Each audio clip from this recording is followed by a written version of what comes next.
Hello, my pack, my tribe. Welcome to Howling After Dark.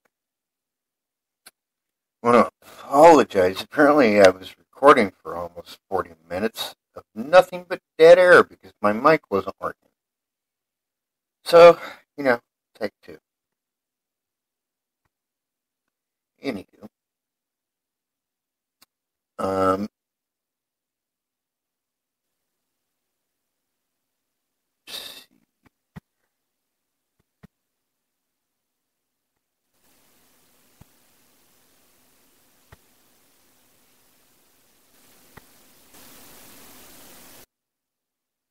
Let's see if this is actually going to work. Okay, so since you didn't hear me, I'm going to start all the way over from the beginning. What prompted tonight's show is I've had some very recent experiences with the paranormal in my own home, which isn't out of the ordinary. I have ghosts in my house all the time, nothing new.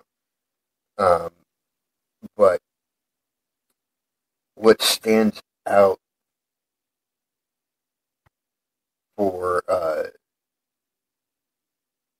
for me, anyways, is these are things that haven't ever exactly happened in this way in my house before. Let me start at the beginning. So this happened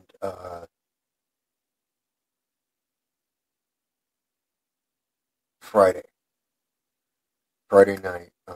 I'd worked a double at my job. For those that don't know, I actually work at an animal rescue called One of a Kind Pet Rescue, and I worked a double. And the way our shifts work is so like it's two shifts from 8 to 1, and then again from 4 to 9.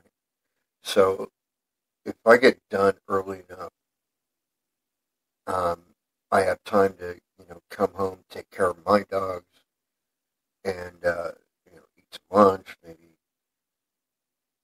watch something, and relax a little bit before I have to go back.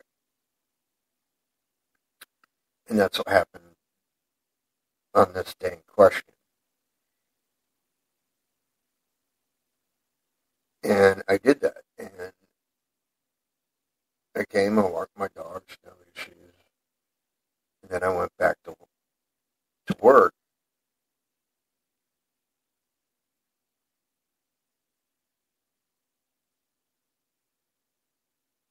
And then, no, this wasn't Friday. This is I think it's like Wednesday night, or Tuesday night. No, it was Tuesday night. Friday night, something else happened, which I'll get into in a minute. So it was like Tuesday night. I came home. I worked a 4 to 9 shift. I was really sore. I'm getting older now. I'm 48, so uh,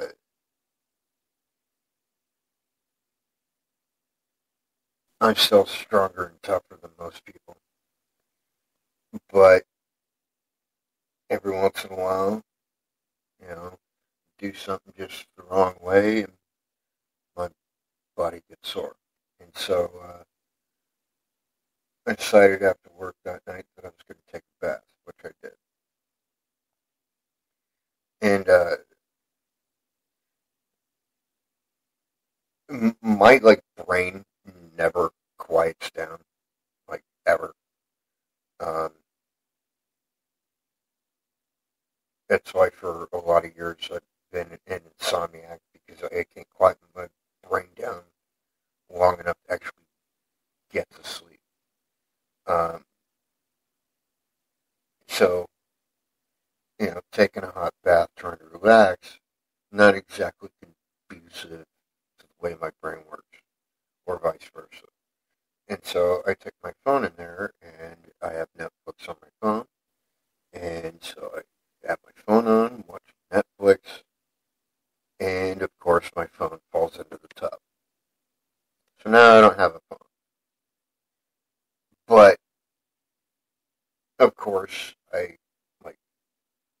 leaned up, put my hand in the water, grabbed my phone, and as I grab my phone, I look up at the bathroom window, and then there is a shadow figure looking at me through my bathroom window. My bathroom's on the second floor. There's no way somebody could be up there unless they were Spider-Man or went and grabbed a ladder. And either way, I'm going to hear them.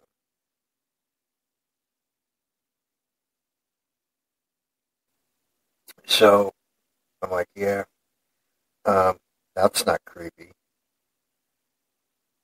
And I didn't feel like threatened. It wasn't necessarily negative spirit because, well, um, negative spirits aren't allowed in my home or really on my property for that matter. I took very painstaking uh, effort to ensure that my home is a haven,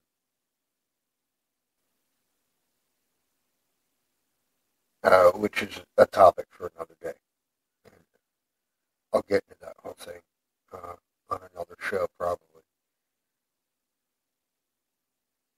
And so I didn't think really too much of it. I mean, it's not really the first time that spirits have been roaming around the outside of my house. And I didn't get the feeling like it was intentionally watching me. I think it just happened to be there at that specific time. So kind of creepy, but not anything I'm not used to. I mean, I've seen spirits since I was a kid, so kind of par for the course. So Friday comes up, and I'm working a double. Now, doubles suck. I'm not gonna lie, but like I explained, if I get done early enough, I can actually come home and relax and take care of my dogs, etc., etc. So this is what happened on Friday. I get home and I'm I put my dogs out, so they're out on the line in the backyard, and my intention was that they could stay out there the entire time I'm home, and then right before I leave, I can put them back in the house, and that way they got to be outside for a long time, yada yada yada. So I went out, I put them on the line. I made my lunch. I came upstairs to my room, and I also have Netflix on my Xbox. So I turned the Xbox on. I was watching something on Netflix. I ate my lunch. I set my plate aside, sitting there watching Netflix. Boom. Just like that, the phone rings. It's my coworker that I was scheduled with calling me, wondering where I'm at. And it went from 1 o'clock in the afternoon to 5:30. But to me, it seemed like it was like 2 minutes. Like I completely blacked out to the point where like I don't even remember laying down.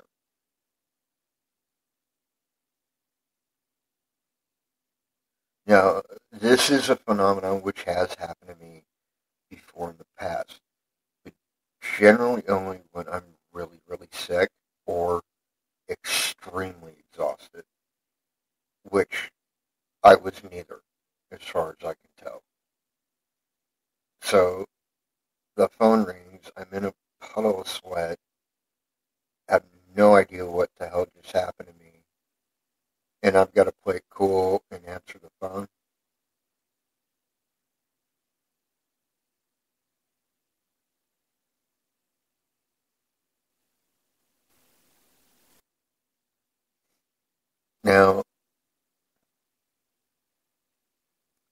I've had out-of-body experiences before.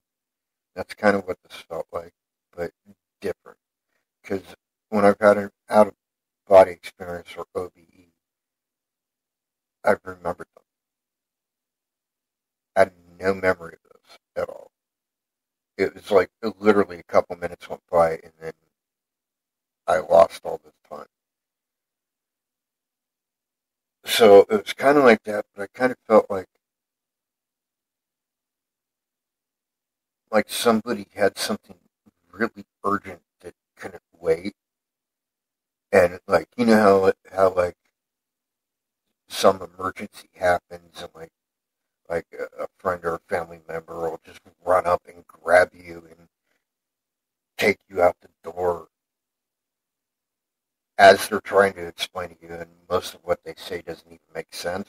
That's what it kind of felt like. Like somebody grabbed my spirit out of my body, trying to explain some emergency to me that was so fast and so jumbled because of how excited or terrified or whatever they were that my mind couldn't even process the information.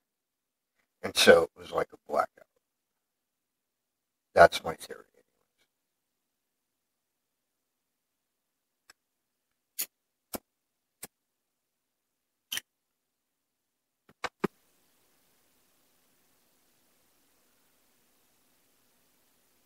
Now, I know that for most people, if they experience that, they're completely freaking out.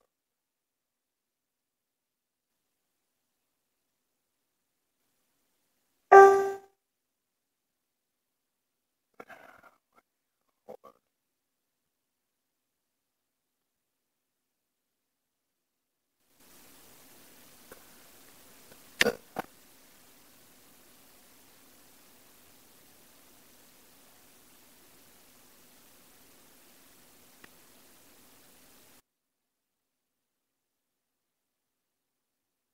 Okay, I'm getting told now that it's really choppy, and I apologize for that, but I'm doing the best I can with what I have.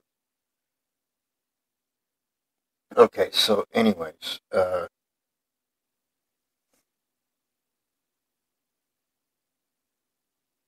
was I? Okay, so yeah, I think part of what's going on is like I've made it no secret that I'm what could be commonly referred to as a clairvoyant. Hold on a second, I'm gonna try something real quick. Testing, testing.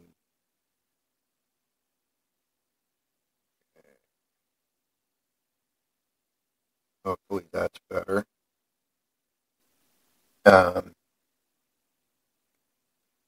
anyways, like I was saying, I've made it no secret. Anybody that's known me for any length of time knows that I'm what could be called a clairvoyant. I see spirits and have since childhood.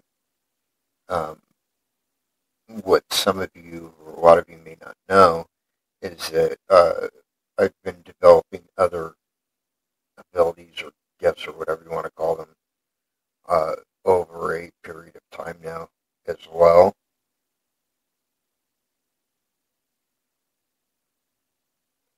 One of which, as far as I know, is unique. Uh, I haven't heard of anybody else really having this uh, in exactly this way. Um, I kind of call it empathic tracing, and let me explain. So it's an empathic ability, and for those who don't know what empathy is, it's literally the ability for an individual to feel what another individual, whether they be corporal, living, or not,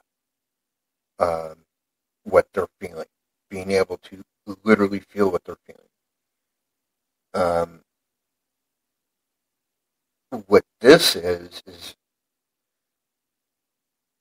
I'm not only feeling what they're feeling, but it takes it to another extreme because I'm literally reliving what they felt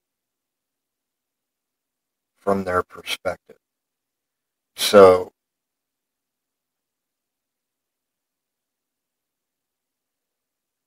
um, I'm feeling everything that they felt in the moment. I'm seeing everything that they saw in that moment. And this is a new thing. I haven't ever done this before, and as far as I know, nobody has this quite the same way. Um, there are people that can see what spirits have seen. There are people that can feel what spirits have felt. As far as I know, and I could be wrong, there could be others out there, but as far as I know, I'm the only one that is, I guess, doing both at the same time. Um,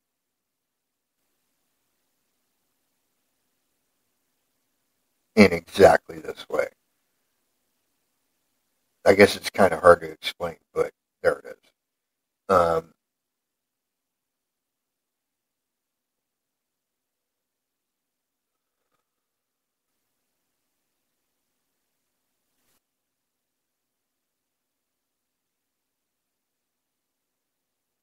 The other thing I've been getting, well, I've always kind of had this, but I guess I'm finally reaching a point where I guess, mastering the ability. Um,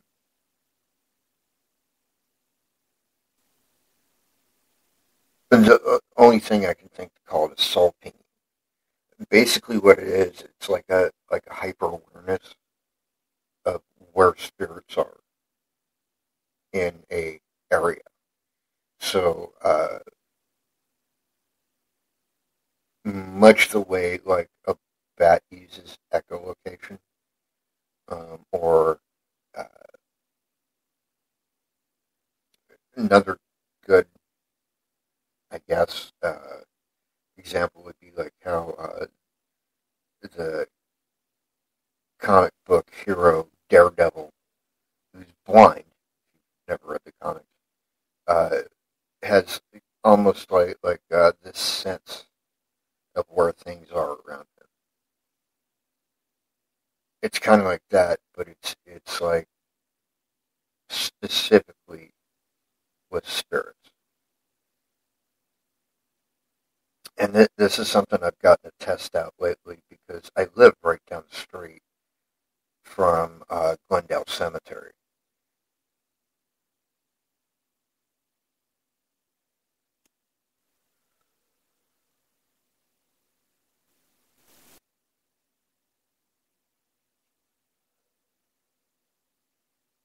So,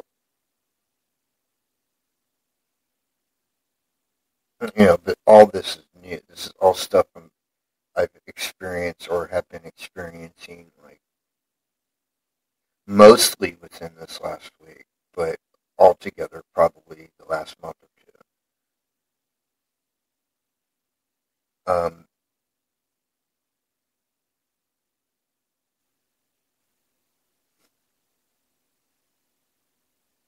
It seems like I'm getting better at communicating too. Like I'm not entirely sure how to explain that. Um, it's not like I'm hearing spirit voices any better than I used to. It's just that I'm picking up on like just like an overall sense of what they're saying. That makes sense. Kind of like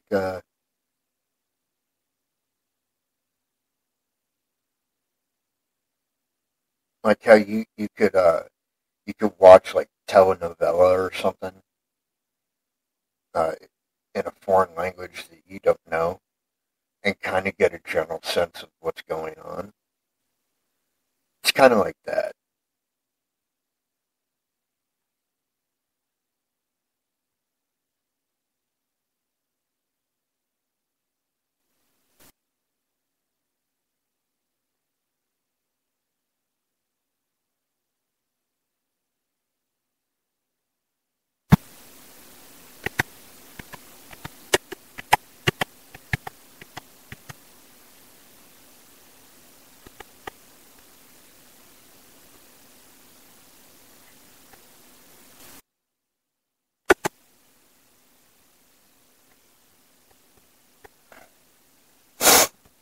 One sec.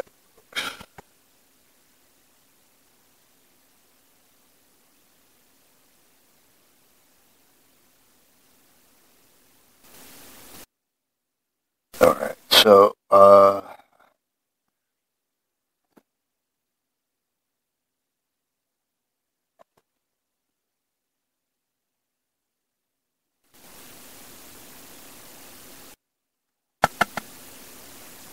I want to explain this one too, because this is actually it's actually kind of funny a little bit.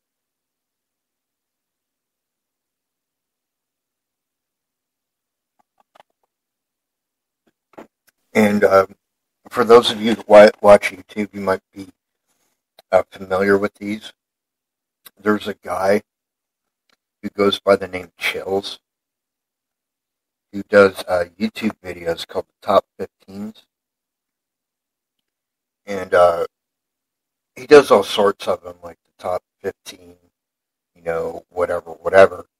But a lot of them have a tendency to be tuned towards the paranormal or the mysterious. And a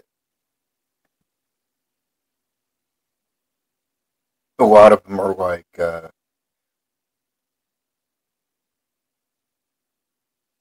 okay, cool. I was just told that it sounds better, so that's good.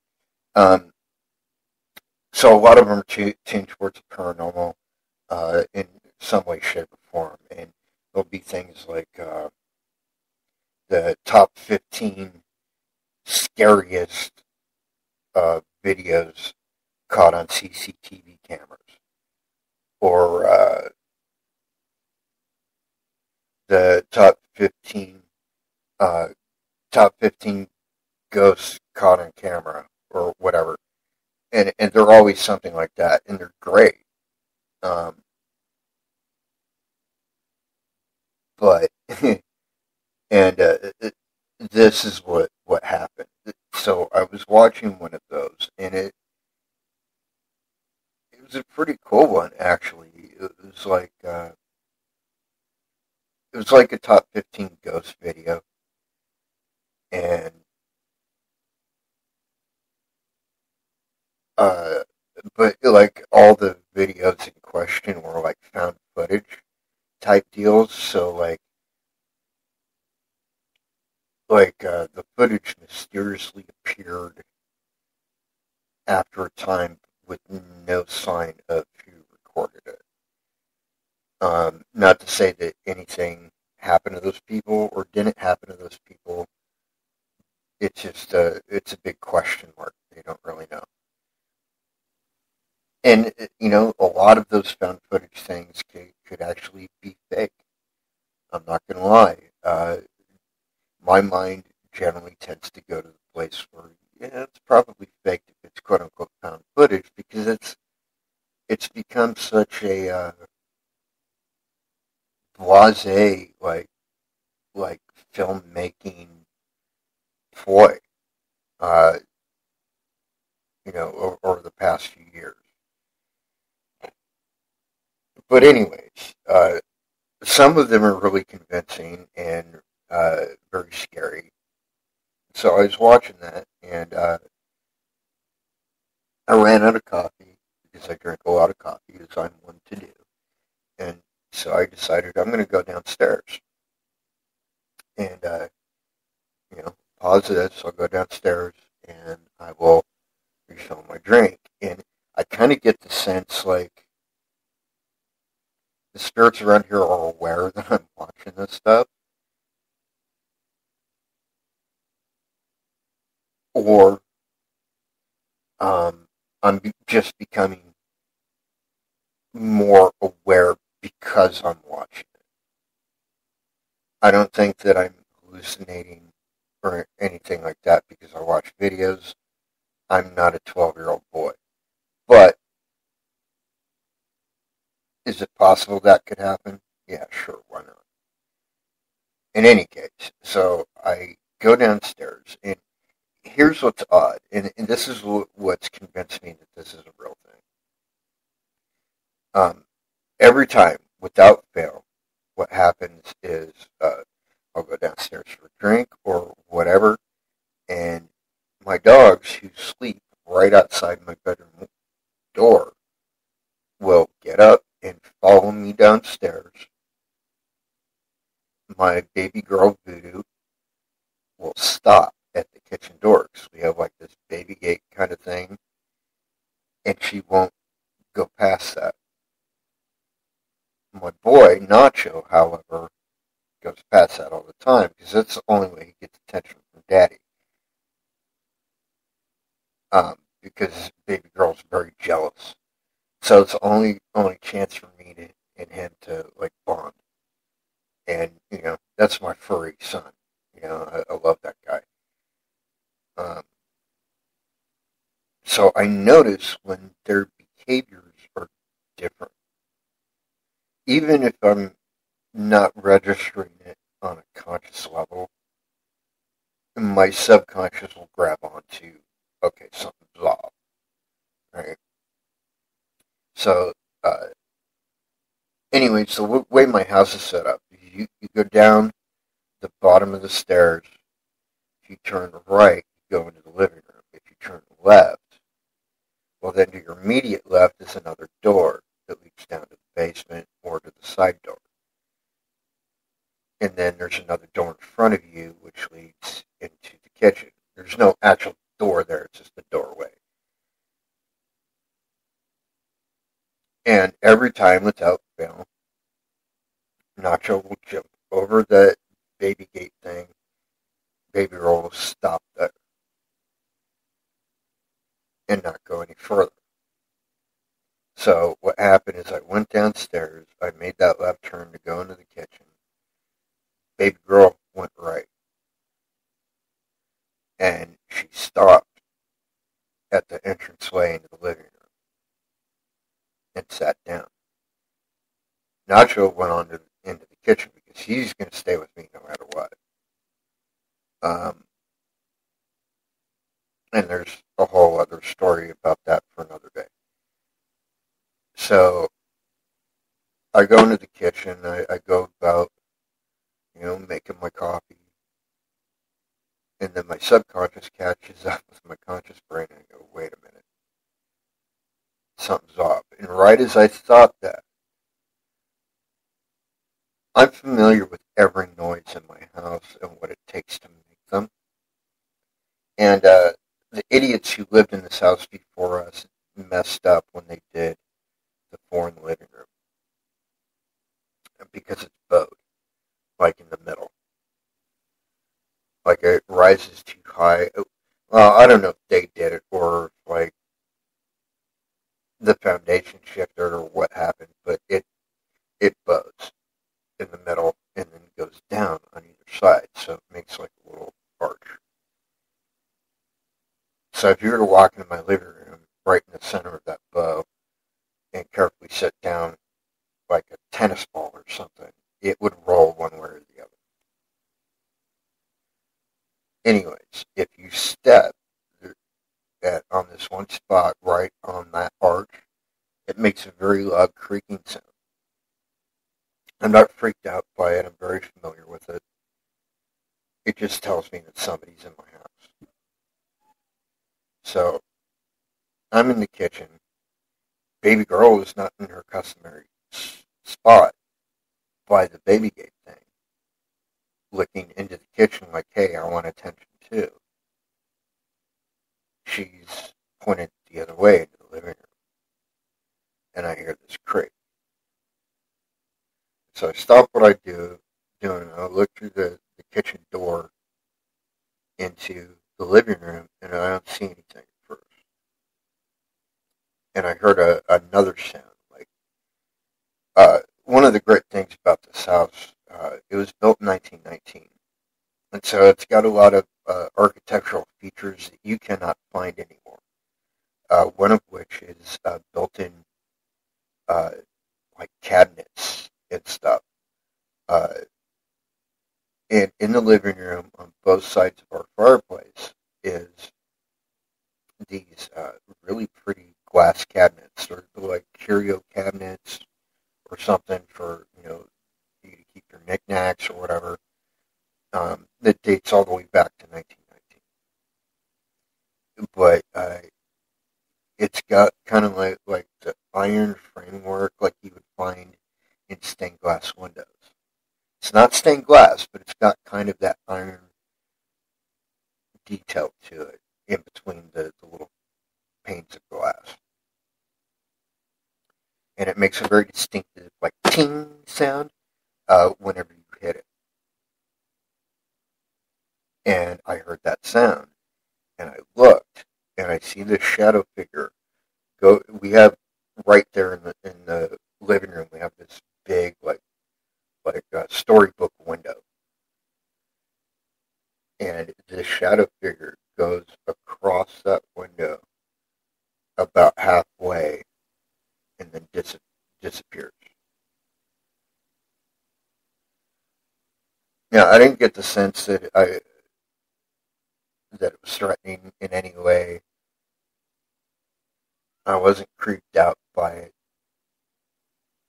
It was just interesting because it was definitely a spirit I'd not seen before, and it was in my house. Now, I've let it be known that any spirit is allowed in my house as long as they're not negative,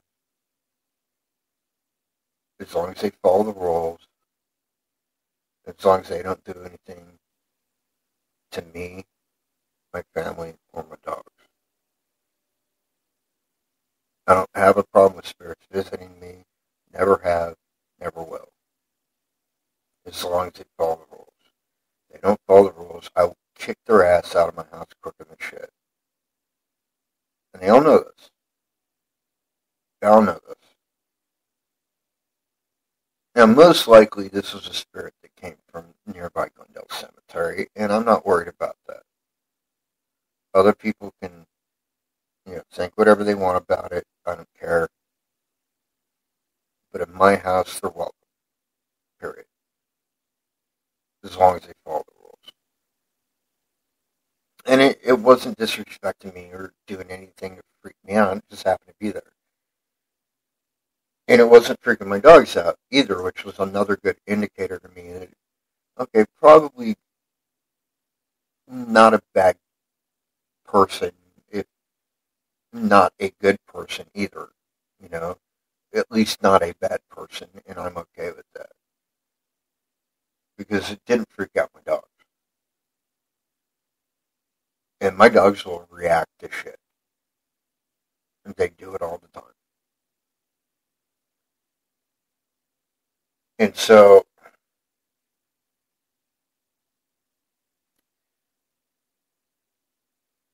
that happened, and then the next night I had a very weird, very strange, I call it a dream because I was technically asleep at the time, but it was more like a vision. And it wasn't about me, it wasn't about anybody I knew. It was like I was reliving the final moments of this person's life.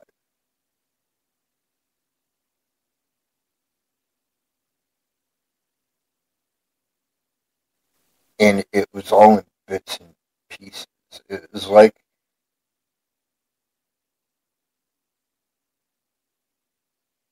I was seeing what they remembered, but they didn't remember everything. And I think that must happen more often than not. Primarily with any kind of traumatic death.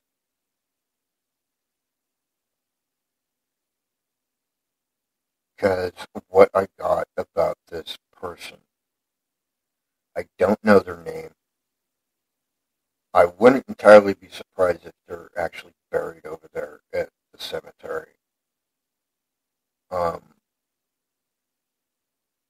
But what I got is that they were on a bus, and the bus had an accident,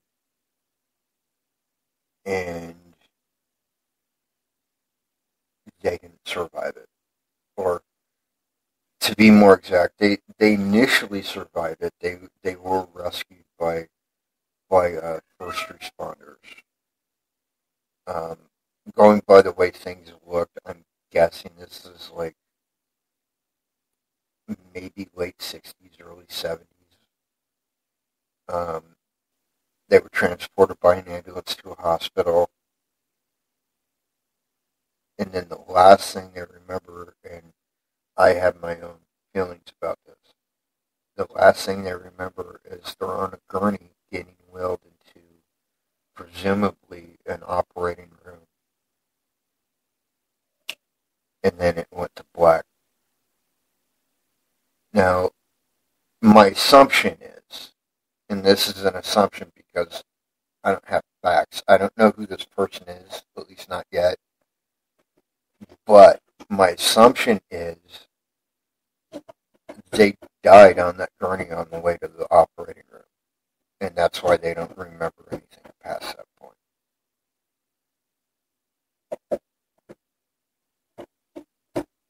But, I could be wrong on that.